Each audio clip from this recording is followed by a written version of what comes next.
Alright guys, we are coming here right after 14.5 finished up. We all knew what it was, we just didn't know how it was going to come at us. And it's pretty cool seeing our first workout in all 4 years of the Opens being 4-time. I know a lot of people don't really like the AMRAP, so now we get that 4-time workout to satisfy your cravings for that. So hopefully you guys are all happy, ready to kill this workout. It is going to be a doozy. It is pure grunt work. We don't have that much really about tips and strategies because it's really just pure grunt work, right? I have a lot of numbers written down. I'm going to go through them, but at the end of this is really going to be how bad do you want it, right? So our thrusters and our burpees, 168 reps, 84 thrusters, 84 burpees, right? So at their opening pace, a thruster, they were going about one thruster every 2 seconds. So we're looking at about 2 minutes and 48 seconds of thrusters.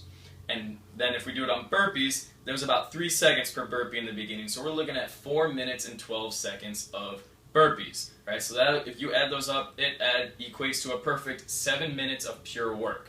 Let's go look at Sam's final time, which is whose splits I was following. And we're at 8 minutes and 32 seconds roughly is where I marked her off at finishing that workout. So she really only slowed down for 92 seconds over 168 reps. That is pretty incredible, right? So that's telling me that this is a workout of seconds. Seconds count was the first thing I wrote down about this, right? Don't take too long on your breaks. It's counting down. Use that positive motivation of it being a finish line. There is a finish line on this one. Do not take too long. Just keep fighting through it and keep going. That's really the best piece of advice you can get is just keep going hard, right? Obviously, you don't want to come too fast out of the gate. That really depends on your fitness level. We just saw 5 people come very fast out of the gate and finish very fast. So it can be done if you are at that fitness level.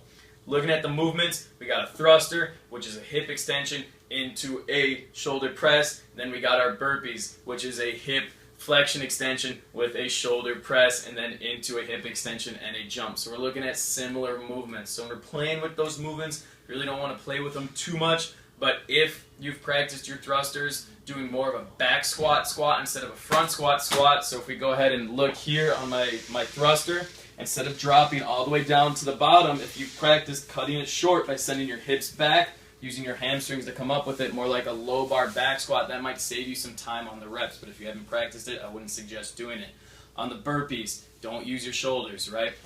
Push yourself up with straight arms and then fire your hips up. And that should be able to bring your feet all the way in where really the only pressing you're doing is this. Notice how my hips are still going to be on the ground, right? So I'm down here, I'm coming up here from this position. I'm able to fire my hips up, and that brings my feet up. I don't want to do any push-ups because otherwise you're going to be doing 168 presses, right? So we're really just trying to save the shoulders on that. In terms of a pacing on your burpees, we want a smooth pace. Breaking down our splits here, we got a lot of stuff written down here.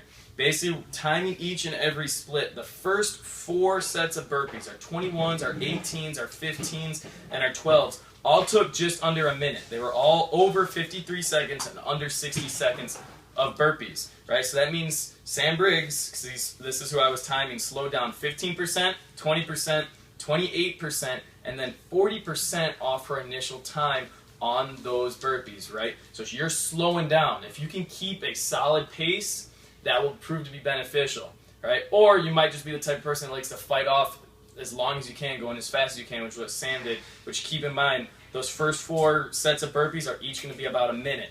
After that, they significantly get shorter. We got 40 seconds for the 9s, 20 seconds for the 6s, 8 seconds for the 3s. That's where that mental boost starts coming in, right? So for the burpees, you really got to mentally grind through those first 4 sets. That's where it's going to be. That's where you're either going to lose time or make up time on the burpees, specifically our 15s and our 12s, right? Solid pace, 15s and 12s are going to suck. It's going to be straightforward. That part's going to be brutal. But then when you get to single digits, you got the light at the end of the tunnel, right? By the end of it, Sam Briggs gained her pace back. Her 6s were at only about 30% slower than her first set. So there's that light at the end of the tunnel on the 9s, 6s, and 3s. You're going to be able to really push it through there then. On our thrusters, we have a similar but slightly different pattern. Our 21s, our 18s, and our 15s were all in a 39-second to 44-second range, right? So Sam Briggs lost about 14% of her time, 20% of her time, and then gained about 3% of her time back once she got to the 12s, right? So on the 21s, the 18s, and the 15s, she was losing time. They each took about 40 seconds though, so same time but 3 less reps. Once again, that's where it's going to be made or lost. If you can keep that limited, that's going to really help. Get a pace where you're going to knock out your 21s, your 18s, and your 15s at a similar time frame. Then your 12s, that's where Sam that's where Sam started to make up her time. Her 12s, 9s, 6s, and 3s, she all started getting faster. Right, the 9s are pretty much even. The 6s, you're already at that light at the end of the tunnel. So on the thrusters, the 12s is where you see that light. So use that 12s on the thrusters, knowing that the 12 burpees are still going to be pretty tough to give you that light there, right? So once you get to those 12s, just keep going through. You're counting down. The 15s, the 12s, that's where this workout's going to be won or lost. How fast are you going to go?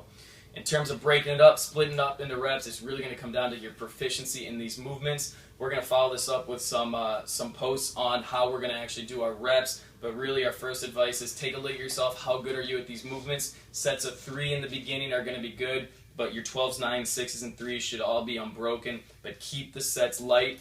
If you can go the thrusters and unbroken or in 2 sets, save your energy on the burpees. Burpees, you're not bringing up into sets. Take a breath. Right? One thing I forgot on the burpees, it might behoove you to always face the same way when you're jumping over, just to keep your head a little clearer, right? So if I'm jumping over my bar here, I'm always going to face Pete, right? Doing a burpee, always going to face the same way. Always going to face the same way. That's how I like to do it, to make sure I'm not spinning, in which case you start to get a little bit dizzy, start to see stars, workout's going to get a little bit longer. This is a good one, guys. Pure grunt work. Hit this hard. Have fun. This is 14.5, the last one. You don't have to do this for another year. Enjoy it, guys.